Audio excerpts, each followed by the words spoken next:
you beautiful, awesome people, and welcome back to Yu-Gi-Oh! Legacy of the Duelist Link Evolution for the Nintendo Switch. In the previous episode, we went through and we did the start of Season 2 of Yu-Gi-Oh! GX. Now, I'm gonna come clean on something. I actually was trolling most of the episode because I wanted to run a little bit of a test. And the test was to see how people would react to the most basic of simple mistakes. And I knew I was making simple mistakes. I was just curious to see if people were going to react in a negative light, or how they would exactly react. And I thought maybe people wouldn't pick up on this troll because some of the mistakes I made were just clear as day mistakes, and you would think by now, this far into the series, I wouldn't be making those clear as day mistakes.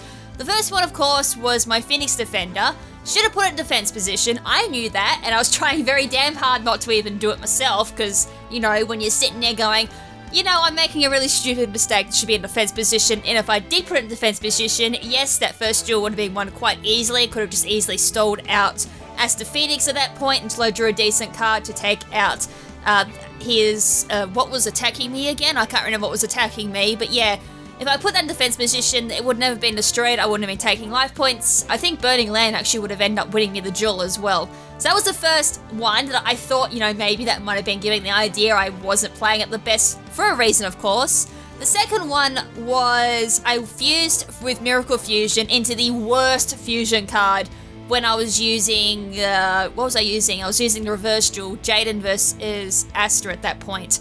So it was like, you know, why would I go into the worst fusion possible for that that type of situation? Even I in the back of my head going, I really don't want to do this, but otherwise, if I drop the facade now, it's going to be pretty obvious that something's up at the moment. So going in the Flame Wingman, I would have easily won that duel using the Jaden's reverse duel at that point, because Flame Wingman would have done effect damage, which bypasses Prison Clock Tower at that point. And I was like, you know, why did I do that? Why did I go into the worst fusion monster? Again, I thought that might have been obvious something was up at that point that, you know, why, not thinking properly. And there was another point too, I actually nearly dropped the ball completely on like my facade, was when I went to use MST, I nearly didn't use it. And I was like, no, I can't because I'm playing the full at the moment. So I use MST and hopefully I turn around and lose at this point. And I nearly, actually I don't think I did. Was that the duel I actually won? But no, I think I nearly dropped the ball and I said maybe I shouldn't use MST to get rid of Prison Clock Tower, which at that point would have summoned out Dreadmaster. So yeah, I was doing that for a reason. That was kind of just to see how people would gauge off the most basic, simple mistakes. Because I'm kind of gauging at the moment, should I go past GX or not? Because I've kind of got it down at the moment that the series may actually end at GX. Because when I go into 5Ds, there's just going to be constant mistakes galore. Because I'm absolutely terrible at 5Ds. And the whole point of this playthrough really was to play Ristori deck and then see if I could win with them and kind of just use the user decks as a last resort, but kind of not just fall back on them as be like, oh, okay, I can't beat this, just continue on with just a user deck. So yeah, I'm kind of still on the fence now whether or not this series may even go past GX. My other decision though was, if I do get to the end of GX and feel I can't do 5Ds, is to kind of walk away from the series for a little bit, do Duelist of the Roses, which is probably going after Legacy of the Duelist, then come back to Legacy of the Duelist and do 5Ds onwards, and hopefully that's enough time away from the series to kind of think, alright, I'm completely refreshed on the series and not as burnt out. Because after a while, I'm going to admit, like, I'm actually going to go into gameplay at this point and do a little bit of grinding because my duel points are actually pretty, I didn't mean to do that, are pretty pathetic at the moment. So I might show off as well, I'm explaining this, how to grind DP a little bit easy for those who aren't aware of that you can actually do this. But anyways, if you haven't worked out, this series is supposed to be like on the actual casual aspect. I'm going to do Camellia and I won't use the new deck just yet. I might just go into Blue Eyes. And I'm lagging a little bit on my audio. Awesome. Anyways, because it's going to be a casual aspect, it's like, you know, it's going to be a bit rough to try and expect me to do perfect plays every episode. Not only that too, it's like hindsight is 20/20 vision. You know, it's great to say, oh, I should have done this at that particular point. But while you're playing in a casual aspect, it's like, that's the last thing I kind of think about is perfect plays too. And really the whole point of this entire playthrough really was just to show off the game, and hopefully get some people into playing it and be like, you know, it's not a game that, you know, you need to have a background knowledge in Yu-Gi-Oh! To have fun with. You can be a casual and still have a lot of fun with the game. And not only that too, it was also supposed to be quite community driven too, so one option that was presented to me if I did go into 5Ds was to turn off the comments, but then it kind of destroys the whole aspect of like taking in ideas or deck suggestions or archetype suggestions for like what user decks to use. Because I've had a couple of people like suggest a couple of things, like throwing through a Foolish Burial into the Ra deck, and it's like, hey, that's actually a really good idea to get the Phoenix mode into the graveyard a lot easier rather than drawing it then discarding it. I was like, you know, that's, why didn't I think of that? I don't even think it was in like the deck suggestions that I actually watched and read through. But anyways, that's needless to the point. So yeah, I kind of wanted this to be just a casual playthrough to kind of just show that anyone can get into this game, and it's quite fun even if you don't take it from a competitive PvP perspective. And as I said, I've been having a blast, and I know very little about this game. And with the major derps that I do, doesn't matter, at the end of the day, I still enjoy playing this game. Although I'm going to be quite honest, since I've gone into recording this series, and the marathon definitely didn't help either, I'm very burnt out in the game. And as you can kind of see, when you got to grind DP like this, it does get a little bit boring after a little while. And I know grinding gets a little bit of a bad rep, but there's some games I actually don't mind grinding in, but this is definitely not one of them. So yeah, that's it. That's kind of a thing. So I wanted to put that out there, that last episode I actually was aware of my mistakes. I was just curious to see how you guys would react to it. So yeah, basically TLDR is based on those comments. I'm actually not even too sure now if I'm going to go past GX, just out of fear that with how bad I play in 5Ds with story decks, I'm just generally don't know if I'm willing to put my mental sake up for the sake of the series. Because it does wear you down after a while. I'm going to put that out there too, reading those type of comments like every single upload. I'm definitely not going to get it for this episode for something I do wrong. It does wear me down after a little while, so it's like, and really kind of kills the enjoyment too. And I'm going to put a bit of a positive spin on it though.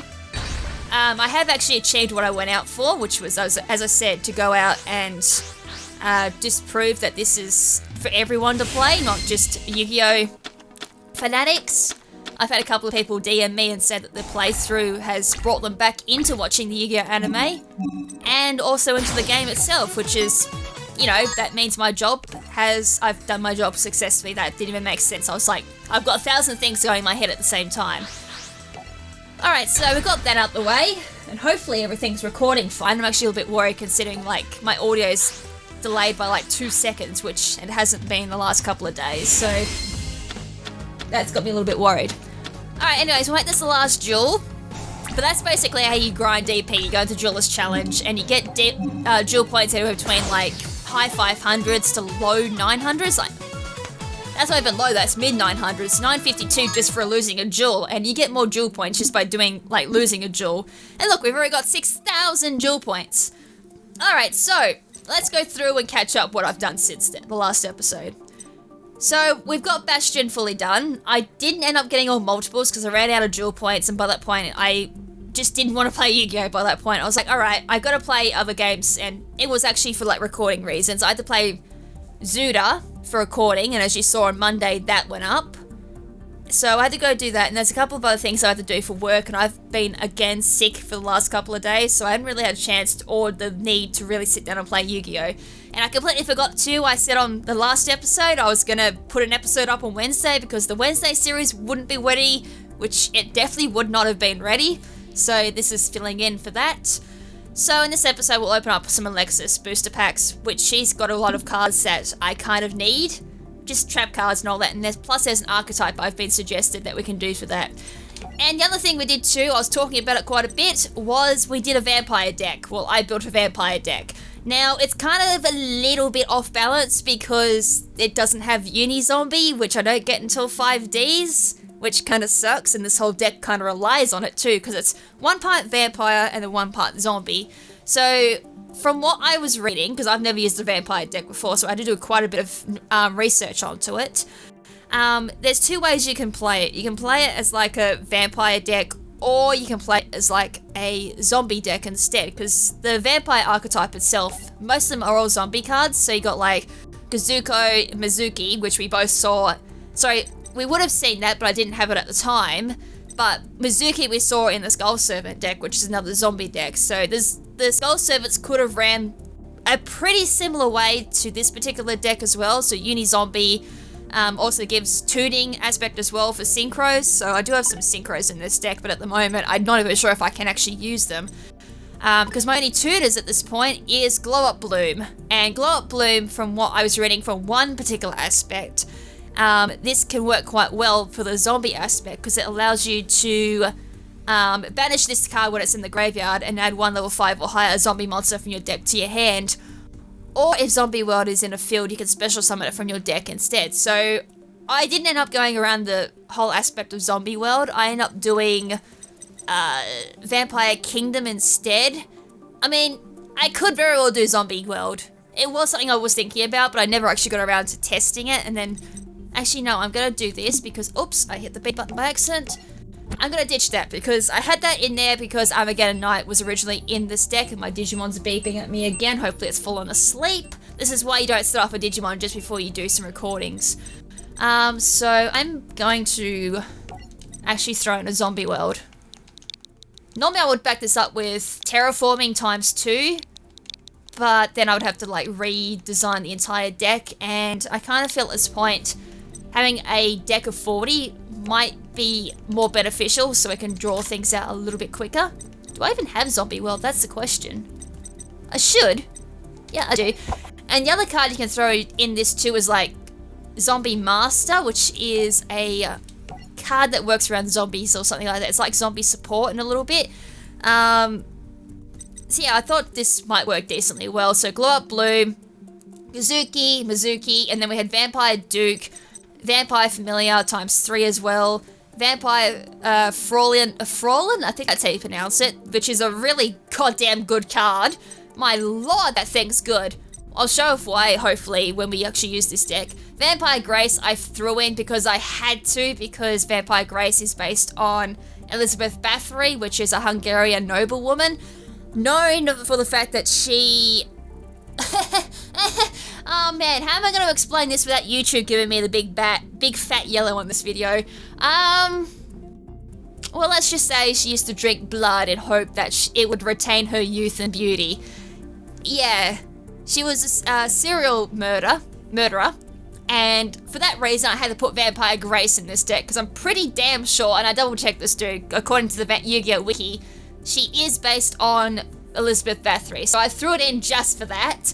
And there's another reason too why I had to run a vampire deck. We'll get to that in a second. Vampire KrimZen I threw in there as well. I haven't had a chance really to use this particular monster as of yet. I've only had a couple of chances to use this deck.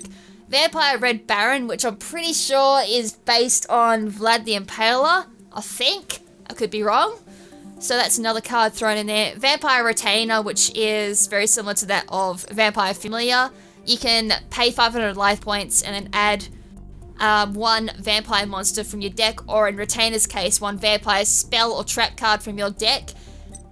And that's only if they're special summoned. There is actually a way of doing that to easily special summon these from the graveyard. So you meant to kind of revolve it around that. And then you got Vampire Scarlet Scourge, which is...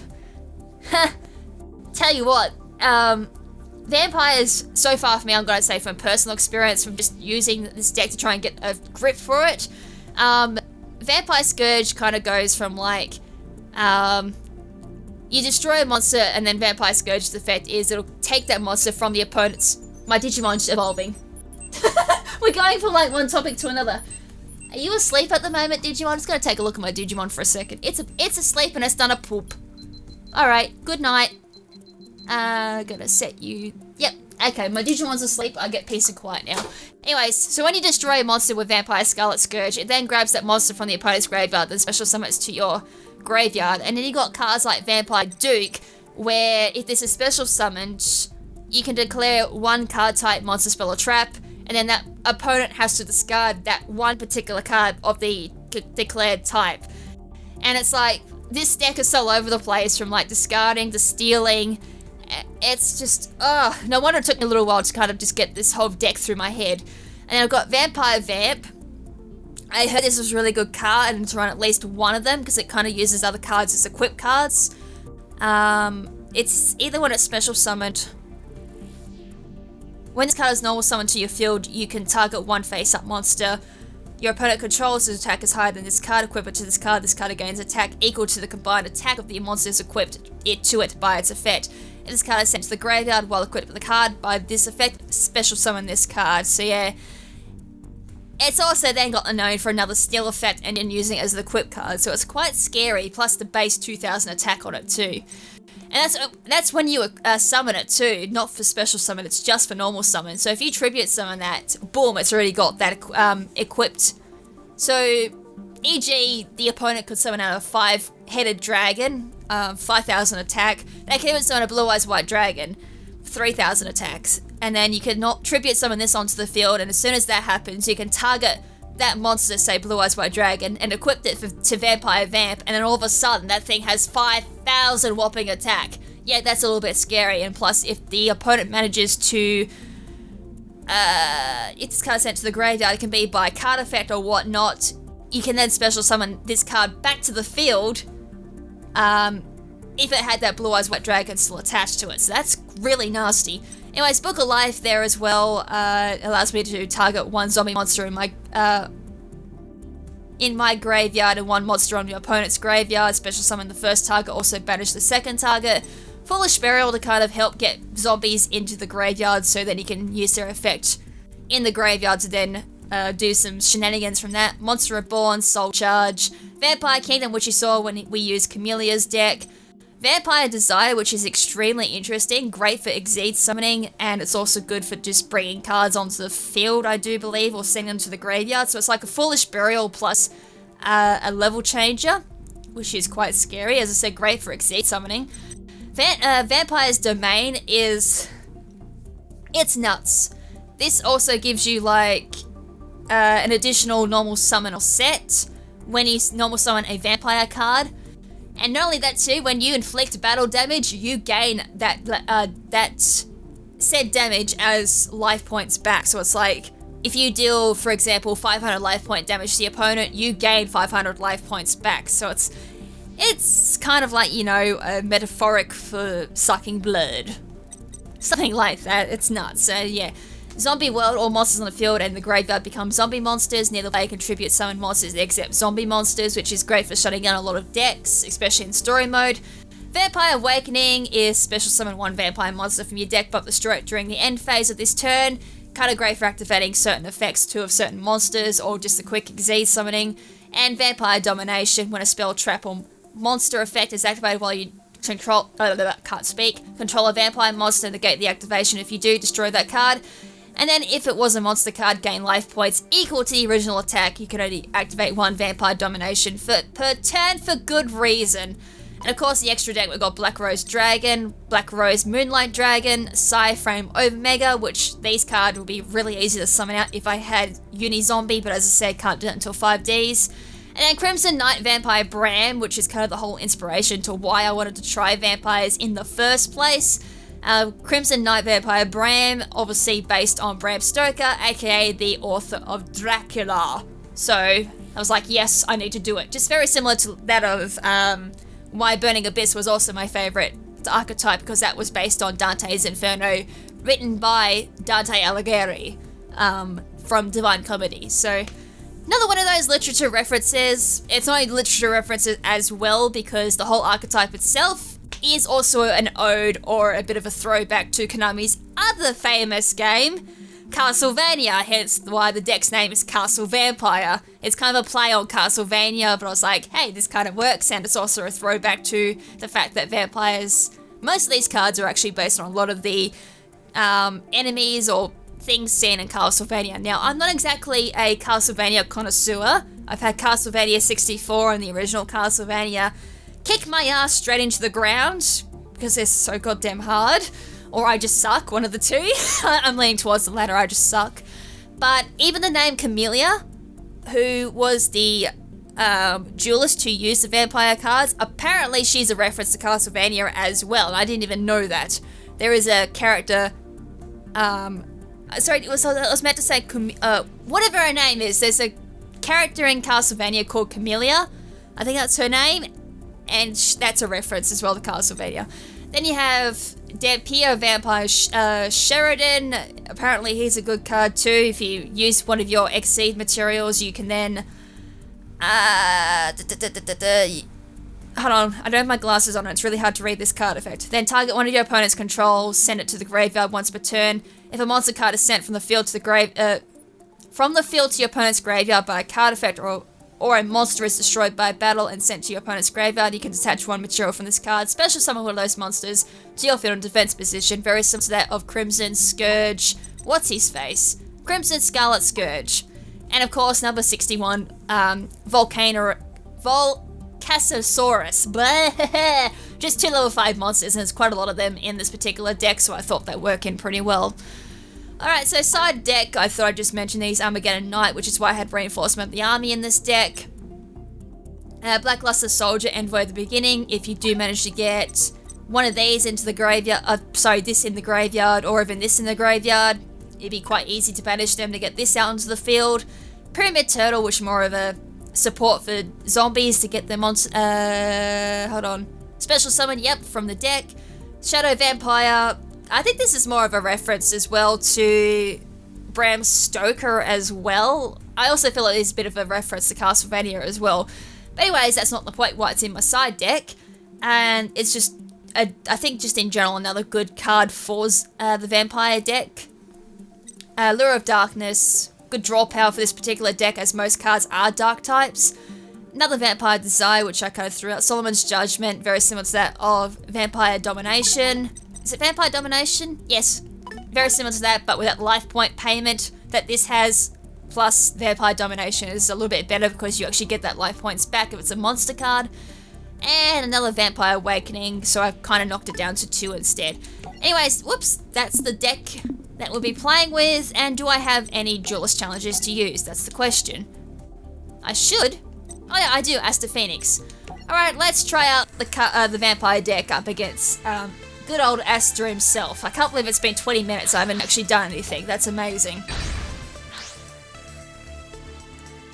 Alright, I'm probably gonna go... Oh, excuse me, I needed a drink. Gonna go first this time round. Right, so tonight's basically gonna be an on Shield episode, as I actually nearly forgot I was supposed to record today. Cool, so we got Vampire Frolin in my hand, which is great. So... when Asta declares an attack on his turn, I can easily special summon that in defense position. And she has an amazing effect too. So I'm probably just gonna set that. And then activate Foolish Burial and then send... I'm either gonna send Vampire Grace to the graveyard.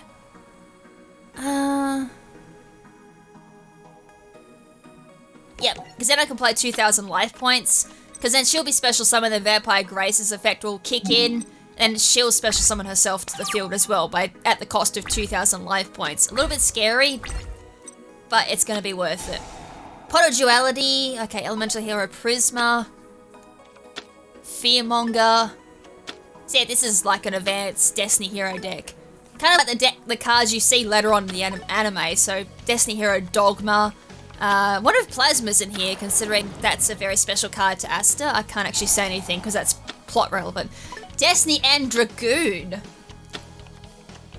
Oh yeah, that's the Thimijiggy. Alright, activate the effect of Frolin and special summon her into the fence. And activate Vampire Grace from the graveyard. Pay 2,000 life points, but at the cost of that, I can then special summon her into attack. Gives me a free 2,000. And nope. So I want that in the graveyard. Swords of Revealing Light. Rats. Alright, Mizuki. Whoops! I thought Vampire Grace was level 5. I was like, I can probably exceed someone at this point.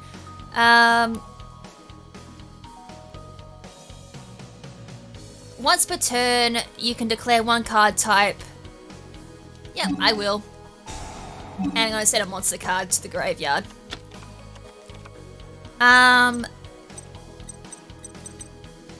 What's my special effect from here?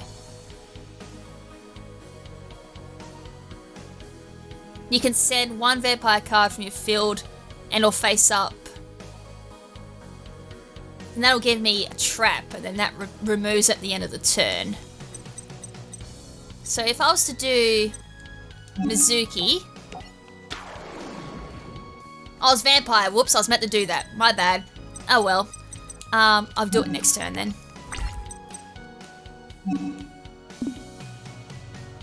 Oh, Swords Revealing Light. Damn it. Alright, never mind.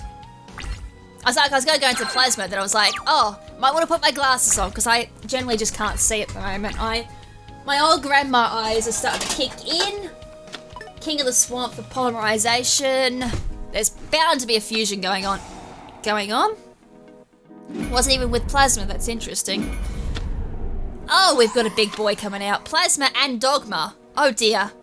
Destiny and Dragoon. He didn't even have to use Plasma. That's really scary when that happens.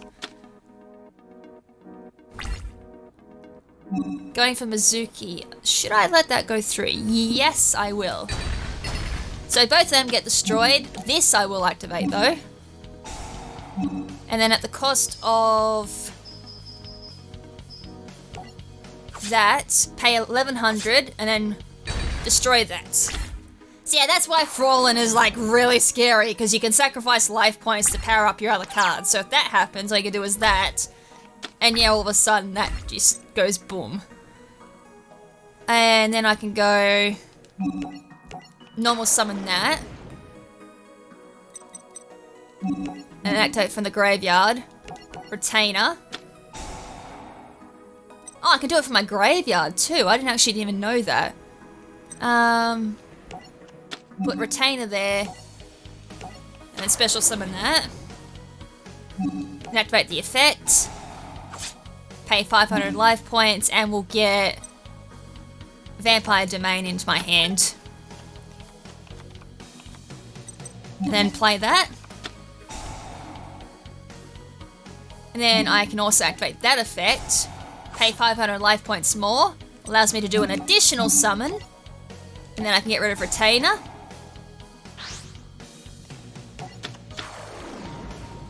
And then summon out Scarlet Scourge. And then for that... And then special summon it. Now we're good. Now I can do an Exceed. Before that, I'm going to activate Vampire Grace and discard another monster card. And get out this.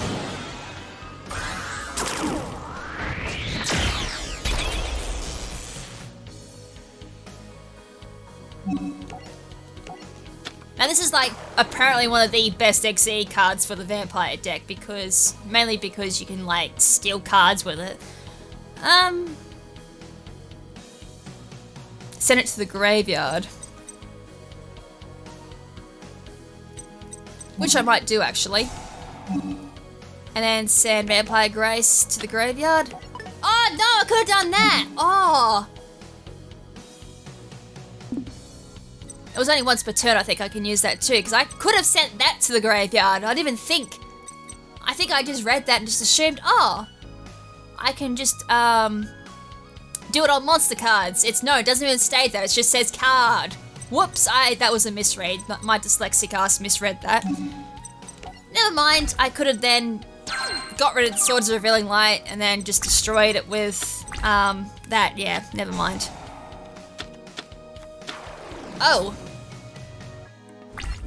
Because of my boo-boo, this is gonna happen. Ow! I think I just lost because of that too.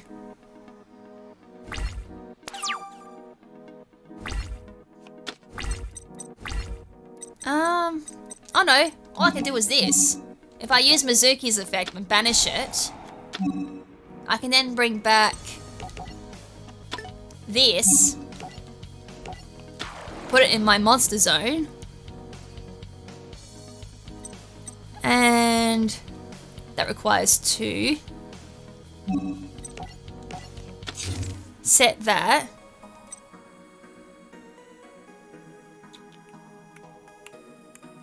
Does that...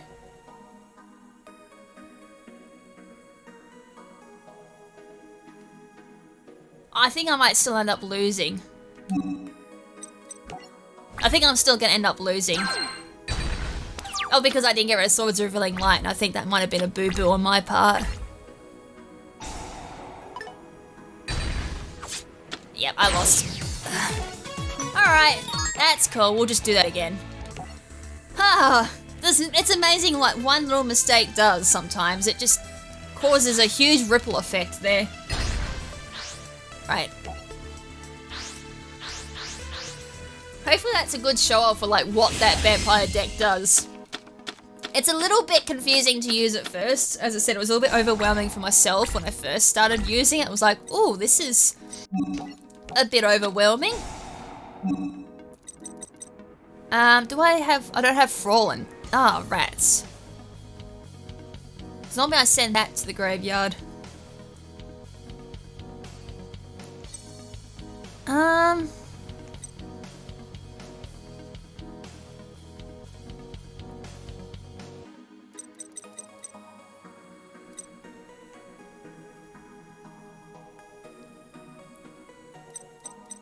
What should I send to the graveyard?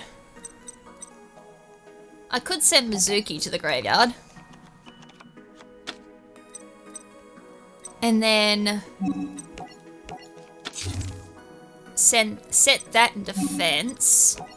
I do have Guzuki as well in my hand, and that's almost like a Zombie Armageddon, I think it was called, I mentioned earlier.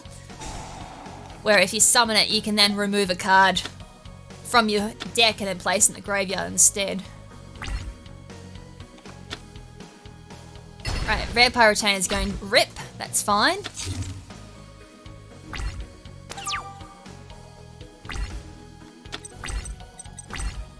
And then I can do the effect of Vampire Retainer.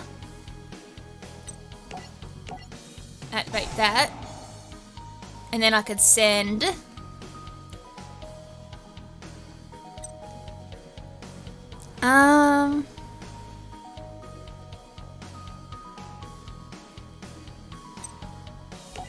Screw it, I'm gonna send Vampire Scourge to the graveyard. Put Retainer back onto the field, activate that effect. Pay 500 life points, and then I can search out Vampire's Domain. Play it. And then I can also Tribute Retainer. And place Vampire Red Baron on the field. And then activate the effect of Mizuki. Banish it, and then special summon out Vampire's Scarlet Scourge from my graveyard as a special summon. Now I've got two big bad boys on the field, both level 6. We can go for my Exceed summoning here.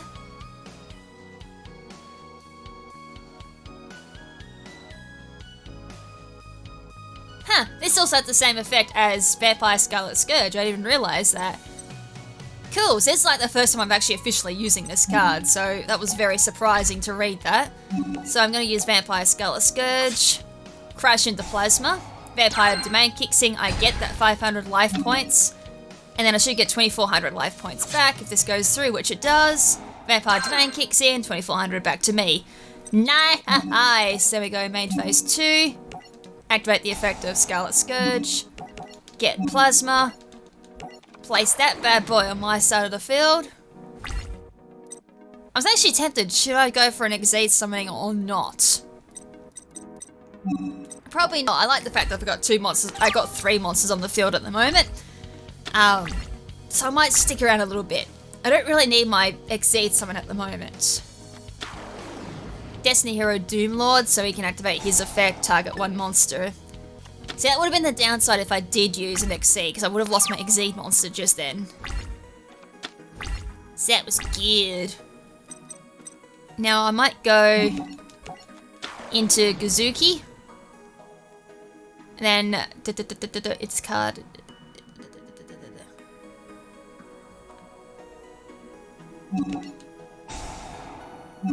Right, then I can do...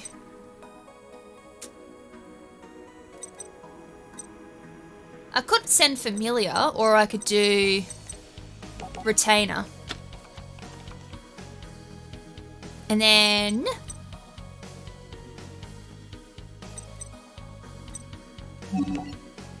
Oh, I didn't need to do that. Damn it. I was like, dirt. Oh. Ah. Well, we did target that.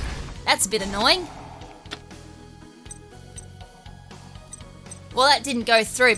Oh my lord, that didn't even activate because MST actually negated. Who said MST doesn't negate? That was like one of the rare instances where MST actually did negate. That's super annoying. Anyways, send that to the graveyard. And then summon out my Familiar again at the cost of 500. That's super annoying. I can't believe that negate. I paid life points for nothing. Alright, we'll get my domain back. Super annoying. And then activate that. And then I can also go from there, Vampire Familiar. Oh, it's only gonna let me do that? Huh.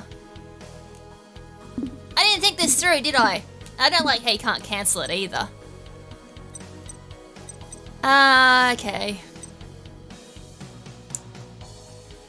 Well, that was a bit of a screw up.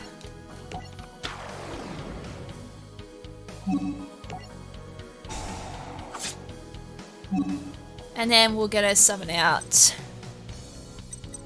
What's my field looking like? Pretty bad now since I screwed that up.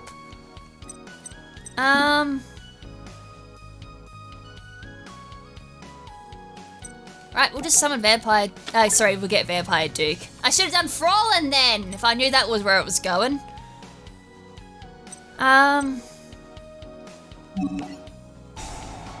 Right, just pay. I'm doing a roundabout way at the moment, but yeah, I screwed up. Right, we'll put Vampire Duke in.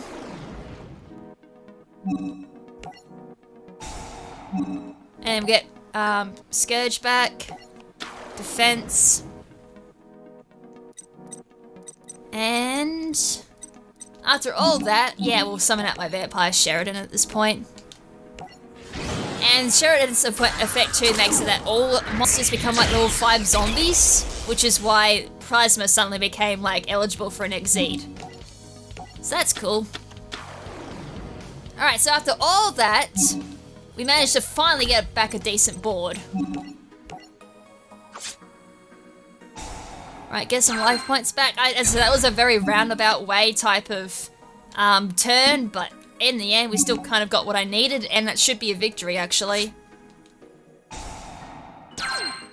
Still, I guess kind of like doing that roundabout way actually kind of showed off how effective this deck can be. I mean, I'm pretty sure it's underneath gimmick or non-meta deck, but it's still relatively fun to use. Like, you rack up so much life points if you do manage to, you know, actually get some kills in there with Vampire Domain on the field. It's really fun to use, so yeah, hopefully that was fun to watch, even though, like, I know there's gonna be people screaming at the screens. Like, I definitely didn't do that turn properly, but oh well. Oh wells. If anything, as I said, it probably showed the deck off better. Anyways, let's go into some campaign stuff. Oh, you're kidding me. I just turned around and just saw that my thing's not working properly. Oh, I'm gonna have to edit this episode. Fun! Schooling the Master is going to be next up. Cyrus and Jaden watch Cyrus's brother Zane mercilessly defeat another pro duelist on TV. Alright, context time. So, as I said, last time we met up with Zane, he lost to Asta pretty badly, and it sent him a bit of a downward spiral. And then he met up with some underground duelist, and he's like, "You want to get that fire back into your soul? Well, follow me, young Zane, and I'll show you a completely different world." And then he takes him to like a cage match, and he goes up against like this big brute of a duelist, who you would think follows the stereotype of like, oh, brawn, no brain. Kinda, but he was using a pretty decent deck. It was a slime deck. And then near the end of it, Zane then realizes why he's been losing badly, and it's because he's like, because I don't have the... how do you word this?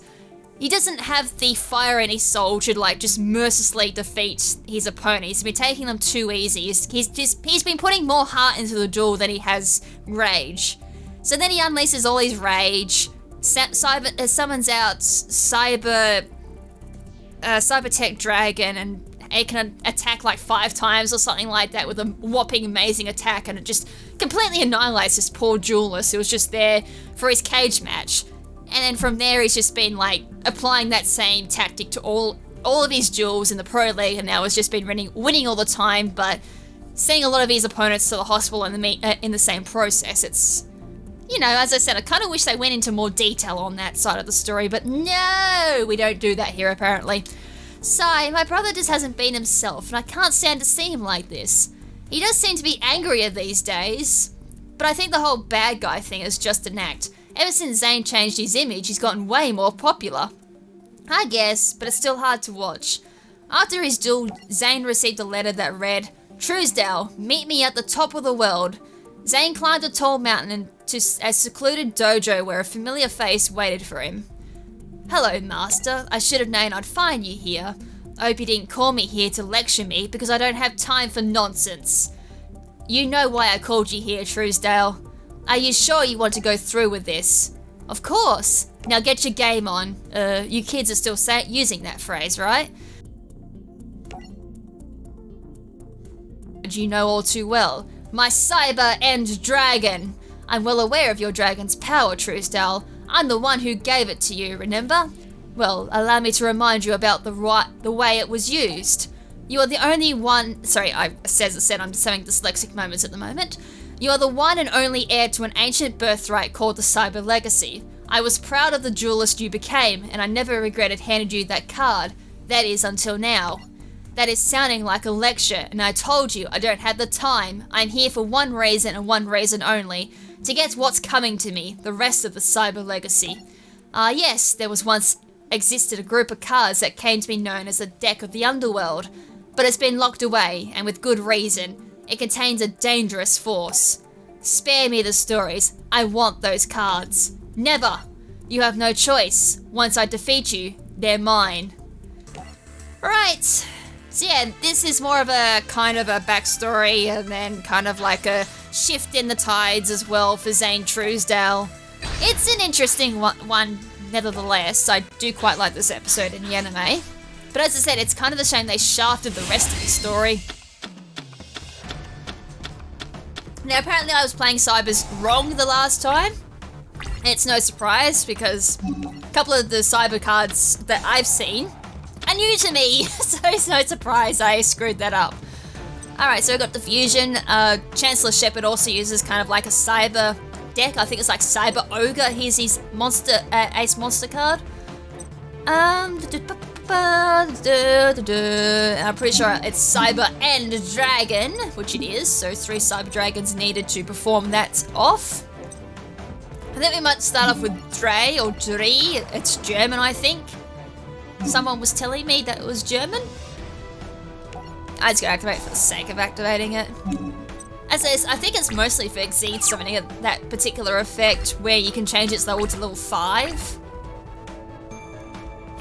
But you can't special summon monsters during the turn of this activation except monster cards. Oh, okay. Okay, Cyber Laser Dragon. So this can only be special summoned Photon Generator Unit, which is a trap card. I don't have that. So we'll just go for Cyber Dragon Zwei. And then activate its effect. Hold on. I accidentally didn't need to do that. Oh, it becomes a Cyber Dragon. I'll just reveal that. Whatever. My bad. Alright, do that, and then its effect kicks off at 1800. Oh, okay, we're a bit of a stuck there. That's really all I can do at this point. So let's end phase there.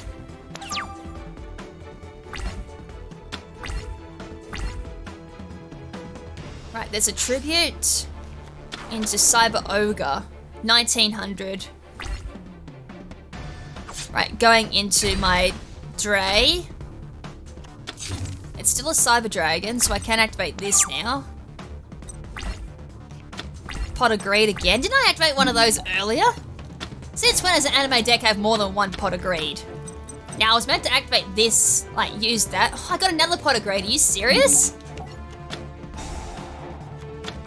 That's nuts. Alright, so if you have 3 or more Cyber Dragons in your graveyard at this card's activation, you can activate both effects and resolve in sequence. You can only activate one Cyber Repair plant per turn.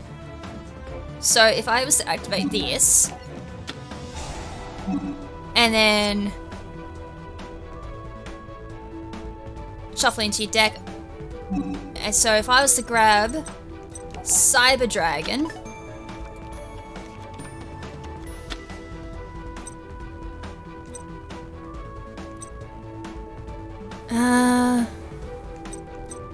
I also have Barrier Dragon too, and that's like with Reflect thingy jiggy. Then normal summon that. So I want that effect to kick off, so then I can summon out Cyber Summer Blaster. Or I can do Repair Plant. Kinda want that, because then that deals life point damage every time a card is special summoned.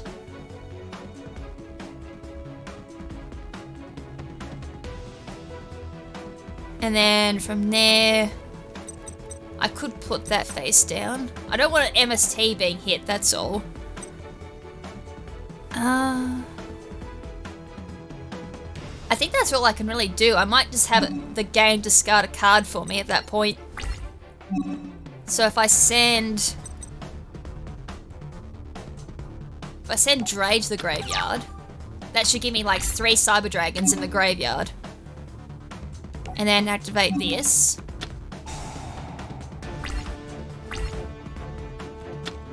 Graceful Charity. They send 2 monsters to the graveyard. Monster Reincarnation. Send back Cyber Esper. Cool, so that should make it so... Right, even though I'm going to take a ton of life points in the process, I can then use Cyber Core, banish that, and then summon out Cyber Dragon. I think that was its effect.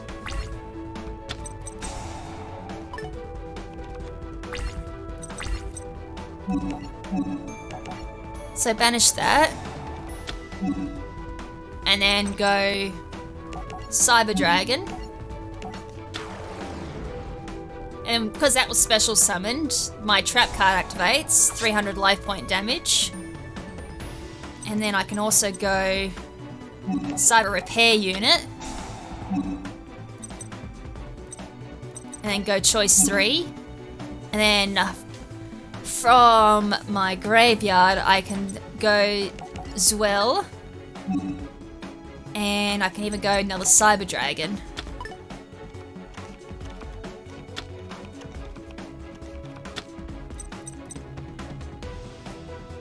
This will also... the only other one was like Cyber Repair Plant. I was kind of hoping I could get these out, like the trap cards needed for them. But nope, that's not happening.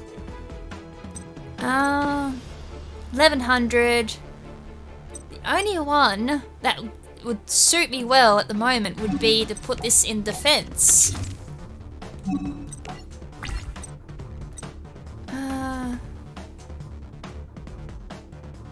By discarding this card from your hand to the graveyard,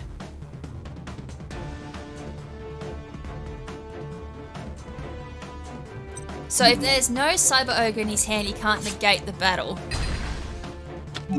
Right, cools. Alright, turn change. So hopefully if that defense sticks around, I can sacrifice that for another site. Never mind.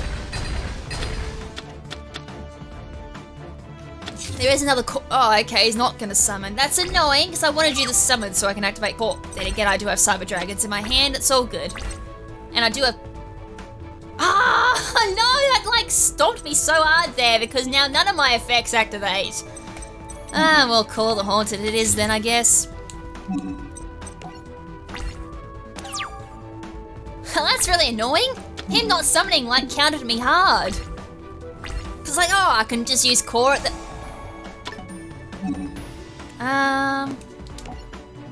Fine, I'll use mine too, because he's gonna summon a monster. And because that's a special summon too, my effect goes off too. Right, Cyber Dragon. Here's Cyber Ogre. Oh wait, doesn't it activate twice? Like, it's gonna... Oh, no!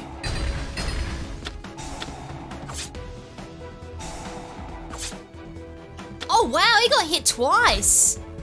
I'm gonna get hit for a lot harder though. Well, that was stupidly annoying.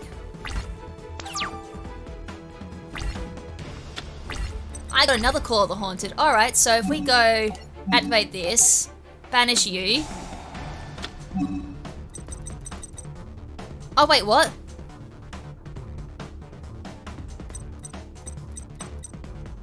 Well, that wasn't expected. Wait, where's my Cyber Dragon? Oh, that's from the deck, isn't it? Ugh. Of course there wouldn't be one from the deck. This is... Alright, I'll put Zui in attack. I screwed up. Because I just realized it's coming from the deck. And then... I mean, it's not that bad. I'm gonna call the Haunted. And then get a Cyber Dragon out that way. I kinda just want him to like attack at that point, and then that's a special summon. Yeah, we'll use it, why not?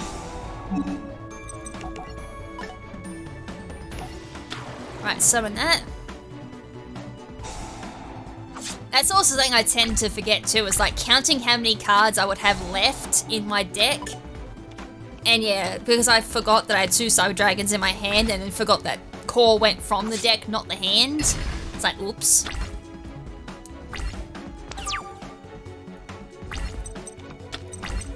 Still no polymerization as of yet.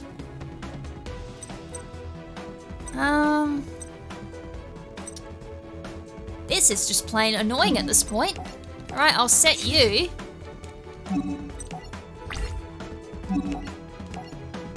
And get rid of that again. Alright, end phase. Alright, if that sticks around for another turn, I can get Cyber Dragon onto the field. Oh. That's bad. Oh boy. Can I quick effect with Defuse? Can I do that?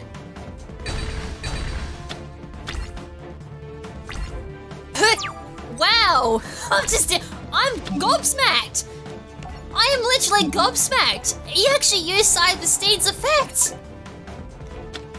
I'm gobsmacked! Like, I genuinely can't explain. I won if he can't negate this. Oh my lord! I didn't think I would be seeing a Cyberstein or Cybersteen, how do you pronounce it? At this point I don't care, I've won the match, but I would never in my lifetime I'd see that. Oh my lord, that was funny. Oh, well, what do you know? The Underworld deck. Truesdale, hold on, take this with you. A medal? Want to know where I've been all these months? Travelling to schools and duelist leagues in the 4 corners of the earth. Know why? Because I'm organising the ultimate tournament. And what am I holding? Your ticket. No one can enter my tournament without one of my medals. Truesdale, it'd be in your best interest to join. I suggest you do. This is the opportunity of a lifetime. I'm not giving up on you, Truesdale. If I can't bring you back, maybe your friends can. Alright, I don't know if there was anything I had to put in there for context besides that the Underworld deck just happened to have been behind a banner and that was it, and then during the explosion of Cyber End Dragon's last attack, it kind of revealed it. And it's like, oh, hey, what a stupid place to hold, like, you know, a really powerful deck you're trying to hide from people. You know, that's a really dumb move. Kind of like that dumb move I did where I used Cyber Core and just forgot that there's no more Cyber Dragons in my deck. You know, that type of thing. Anyways, continuing on.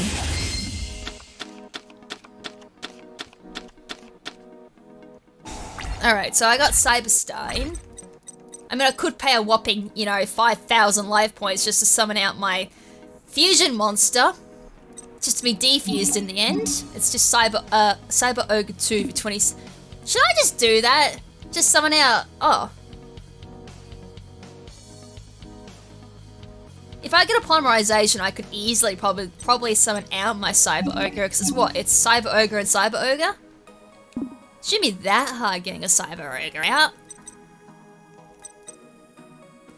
At the beginning of your draw phase, you have no cards in your hand. Draw one more additional card to your normal draw. During the end phase, you have more than cards. Ah. Oop, that's not coming out. Just to be destroyed. I have a pretty bad hand at this point. I'm pretty sure at this point. That feels so tempting at the moment, just to do it. He did it during his, so I should probably do it too. Pay 5,000 life points for the lols, and we're gonna summon out Cyber Ogre too. This is probably a bad idea, but I want to do it for the lols. And even at that point, Cyber Dragon won't beat it unless he just uses the fusion first turn. Right, Cyber Dragon Core. Summon out Cyber Repair Plant. How come he got that? Now he can summon out his Laser Dragon. From the deck or hand.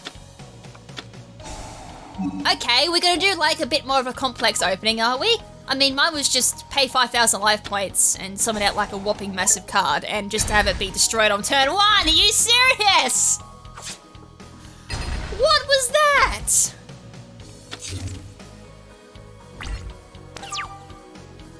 I went through all that effort to summon that out and I'm gonna get blasted basically. Oh, that was stupid. That was stupid. Let's just restart at this point. Wow. That was stupid. I know that was just stupid of me to go through and actually do it myself, but it was like, why not? I've got nothing to lose. Well, at that point I had everything to lose, but yeah.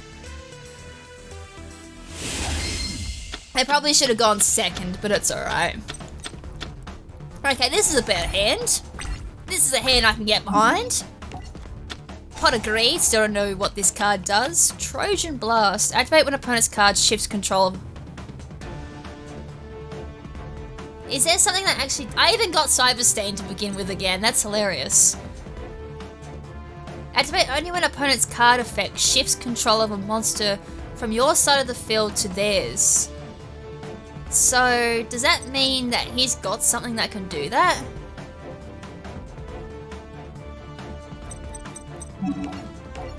I'm gonna throw it down just in case. Throw that down and then activate this. Grab one polymerization from the deck. Bit of a mill as well, which is good. Right, just end phase. If I get desperate, we'll use Cyberstein again, as long as I got more than 5,000 life points. I had to... Oh, man. 2 future fusions? What's going on here?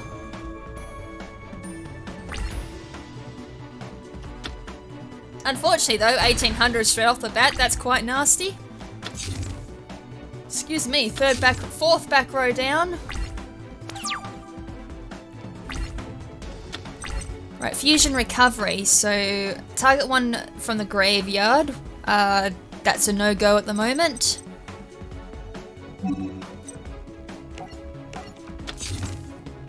Throw that down. Can't special summon Cyber Dragon at the moment either. So I would say it's going to be like that's Summoning Blaster. Still, I don't...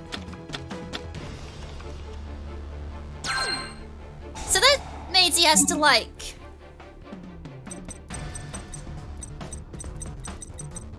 Creature... Oh, okay, so he'd be going off Creature Swap, that Trojan Blast. Okay, that makes sense.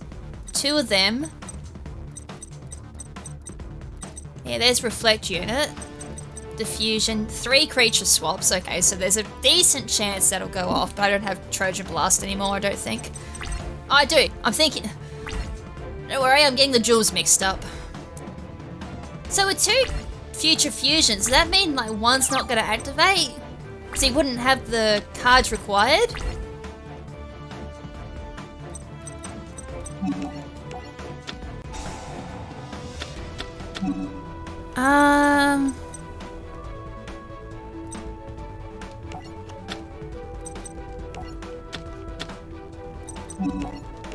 Activate that again.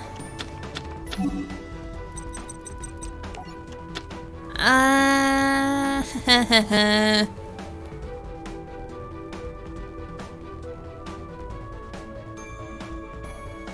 don't know what to do.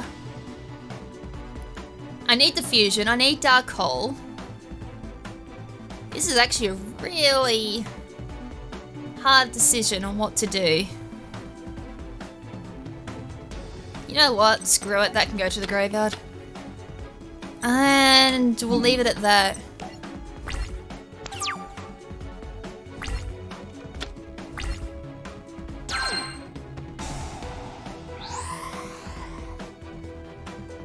Right, Cyber End Dragon. Oh, this is gonna have piercing damage too.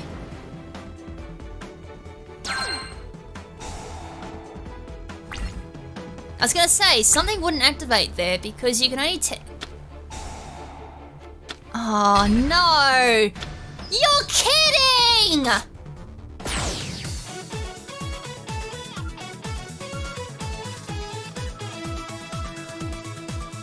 I can't quick effect defusion, can I? Defusion not a quick spell, is it? Because it's not giving me the option to do it, but as soon as it comes my turn, I can use it. That was cruel. Like, that was beyond cruel. You know what? Just for that, I'm going to my vampire deck. That was cruel. That was no TKO. Yeah, no, that just didn't happen. Alright, let's just go first at this point. I should be going second, shouldn't I? I've been going second the entire series, and all of a sudden I'm just starting to go first. Right, I got everything that I don't want. We could very well just send... Do I have another one of those?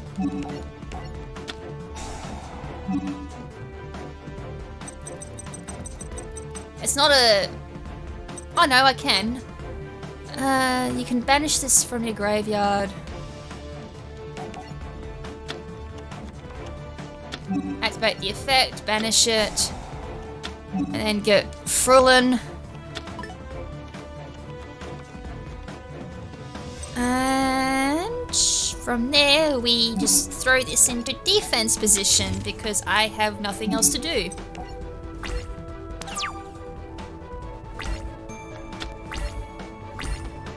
Right, Future Fusion again? 2? Is there a reason why he's playing 2 of them? A bit overkill, but yeah, I'm probably going to get absolutely whipped at the moment if I don't do something quick. I need Vampire Retainer like ASAP. Nope. Activate that. So then we can bring... We could always bring another Frulin.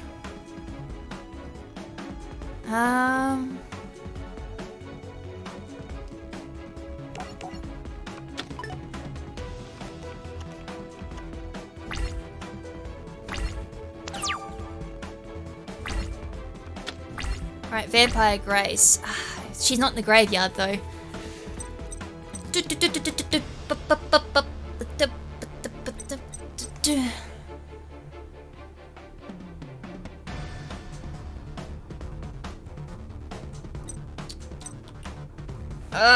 I got a big nasty thing coming out next turn, don't I?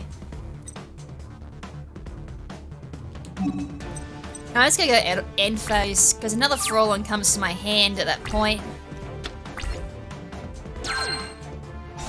Right, 3 cards get sent to the graveyard.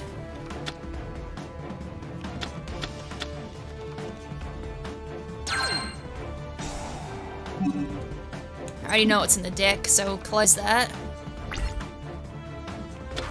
Right, Zui creature. Oh, damn. Well, I have no choice in the matter. That's fine, because I can activate this and summon her in defense. And I should get my card back too.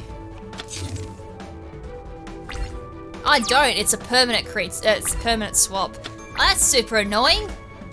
Dude, give me back my card.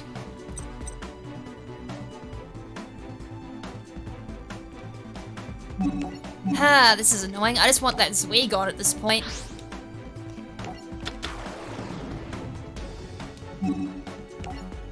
And then I can pay 1,000 and then bring back Frulin. Set her in defense position.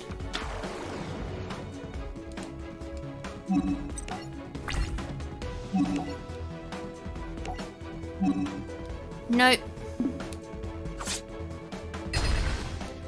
And then end phase. Activate the effect. Grab Zui. Put him in attack.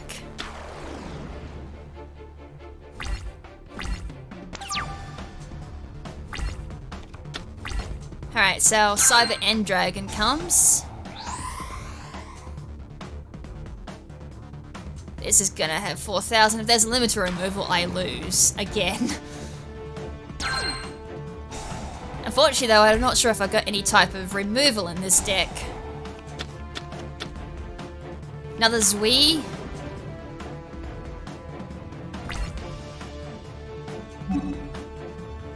I can potentially stop this and destroy Cyber End. Okay, so what have I got? I've got to pay... If I pay 2,000, it's a guarantee that I beat that.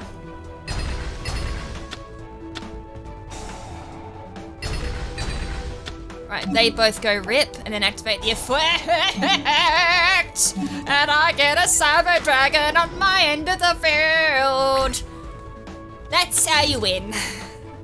I was a little bit cautious there. I was like, oh, has he got any way of stopping this? If he does, then I'm screwed. But no, that worked out well.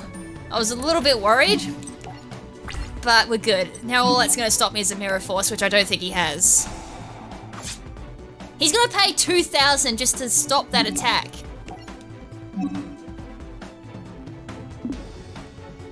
And he, oh, now he's going to do it again. Pay another 200 to stop the effect.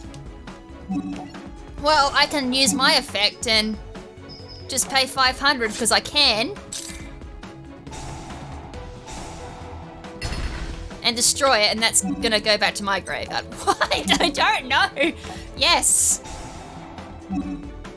And I get my Frolin back. That's so redonkulous. It's that's redonk. I just special summoned that from my own graveyard. And because I have Cyber End Dragon, he can't call the Haunted back either. That's funny. Oh god, that's ridiculously strong, that Scarlet Scourge. That's strong. Frolin and Scarlet Scourge together equals some damage. Oh, okay. So, two of them go bye-byes. And then now we can destroy a card. And then go Cyber End Dragon, I guess. It was fun while it lasted. Still, that was good. Like, that was really fun to watch.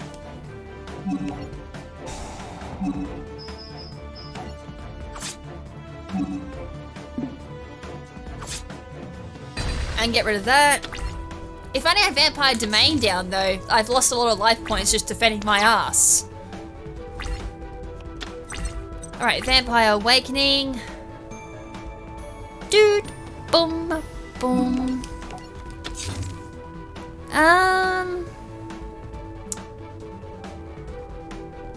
I can't do much, can I? Unless I get rid of one of those Frolins. To give myself a Red Baron. Or I can do this. I just have enough life points to pull it off too. Oh, it only works if up against another monster. Ugh. Nah, I still would have done it anyways. It's alright. I thought I could pay life points at that point. That's right, I'll activate that during my turn. I don't think there'll be a desperate need for me to summon out a monster. Actually, there is nothing in my graveyard to even summon. Oh no, from my deck.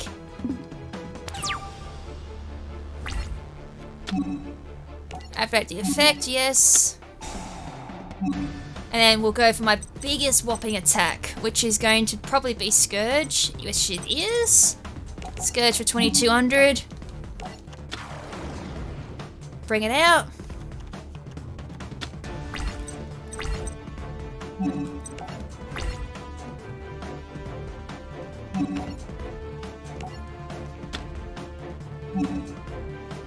And it doesn't matter. If I was doing life point damage, yeah, that would matter. And you know what? If I flipped one of those in attack position, it's fine. It might get discarded at the end of the turn, but I end up keeping a card. And there's a low chance that he's going to be able to summon something. And if Photon Dragon sticks around, I guess it'd be like a tribute, but nah, it's all good. Defense, and that's a win. Because now we can go tribute that. Play out Red Baron.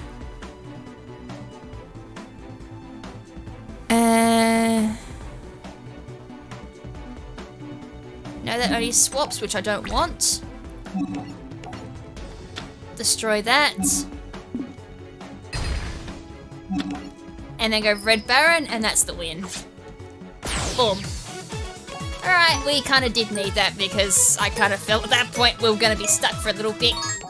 Alright, cool. So that's going to be it for this episode.